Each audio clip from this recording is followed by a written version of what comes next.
प्राचीन काल से ही हमारे भारतवर्ष में किसी भी जीव का वध अपने स्वार्थ के लिए करना अपराध माना गया है।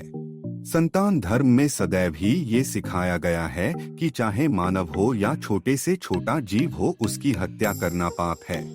फिर भी हमारे ही भारतवर्ष और इसी धर्म में बलि देने की प्रथा देखी गई है। ये बातें एक दूसरे के बिल्कुल विपरीत है। विश्व के अनेक देशों में बलि की प्रथा का चलन आज भी है।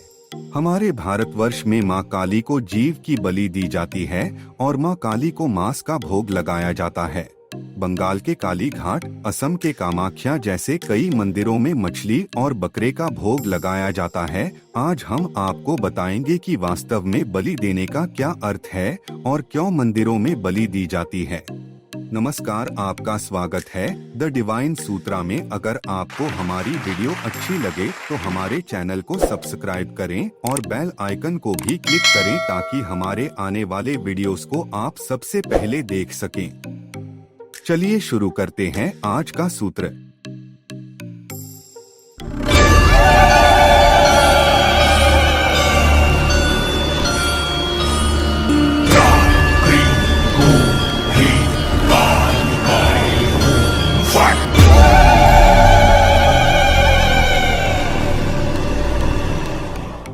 आदि शक्ति का स्वरूप है मां काली। इनका का रूप बहुत भयंकर है। उन्हें क्रोध और संहार की देवी माना जाता है। उन्होंने लोक कल्याण हेतु रक्तबीज, चंडमुंड, शुंभ निशुंभ जैसे राक्षसों का संहार किया था। इसलिए उनके हाथ में आपको एक रक्त का कटोरा भी देखने को मिलता होगा। तो क्या दुष्टों का वध करने वाली महाकाली अपने भक्तों से भी बलि की आशा करती हैं? इसके बारे में एक बार सद्गुरु से पूछा गया कि दक्षिणेश्वर के काली मंदिर में जानवरों की बलि दी जाती है। बताया जाता है कि रामकृष्ण परमहंस के समय भी ऐसा होता था। उनके जैसा इंसान इसकी अनुमति कैसे दे सकता है? इस पर सद्गुरु ने कहा, रामकृष्ण पशुबलि की अनुमति कैसे दे सकते थे? वैसे अनुमति देना या न देना उनके हाथ में नहीं था।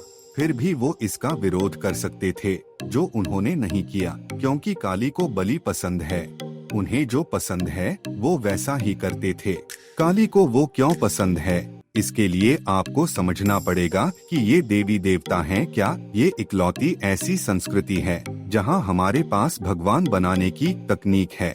बाकी हर जगह लोग ये मानते हैं कि ईश्वर सृष्टि करता है और आप सृष्टि के एक अंग हैं। सिर्फ यही ऐसी संस्कृति है जहां हम जानते हैं कि हम ईश्वर बना सकते हैं। हमने अलग अलग मकसद के लिए अलग अलग तरह के देवी देवता बनाए। हमने उन्हें जीवित रखने और आगे बनाए रखने के लिए कुछ विशेष ध्वनियां उत्पन्न की और उनके साथ कुछ विधि विधानों को जोड़ा।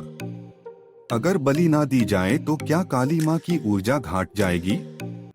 अगर आप काली माँ के मंदिर में बलि देना छोड़ देते हैं तो इसका मतलब आपने तय कर लिया है कि आपको काली माँ की जरूरत नहीं है, क्योंकि कुछ समय बाद उनकी शक्ति कम होना शुरू हो जाएगी और कुछ समय बाद खत्म हो जाएगी, क्योंकि उन्हें इसी तरह बनाया गया है।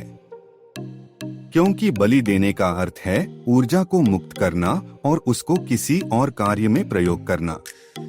जरूरी नहीं किसी जीव का जीवन लेकर ही बलि दी जाए। नारियल, नींबू आदि अर्पित करना भी बलि देना ही होता है। इससे किसी को हानि भी नहीं पहुंचती है।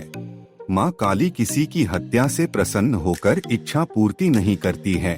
ये सिर्फ मानसिकता पर निर्भर करता है। जो लोग आज भी बलि देने में विश्वास रखते हैं, उनकी मानसिकता ही ये है कि बलि देने से उनका जीवन समृद्ध और सुखी होगा, परंतु ये एक मानसिक रोग मात्र है। देवी नहीं चाहती है बलि। अगर बलि को अध्यात्म से जोड़ा जाए तो ये एक बिल्कुल आधारहीन विचार है। अध्यात्म का इनसे कोई लेना देना नहीं है। वास्तव में आध्यात्म भौतिक जगत से बिल्कुल परे है। मनुष्य को ये जन्म इसलिए मिला है कि वो आध्यात्म का अभ्यास करके सत्य को खोजे और मनुष्य जन्म को सार्थक बनाए, न कि बलि जैसे कृत्यों से अपने स्वार्थ को सिद्ध करे और स्वयं को पाप के कुएं में धकेले। माँ काली या कोई भी देवी देवता किसी भी प्रकार की मांस की इच्छा नहीं रखते।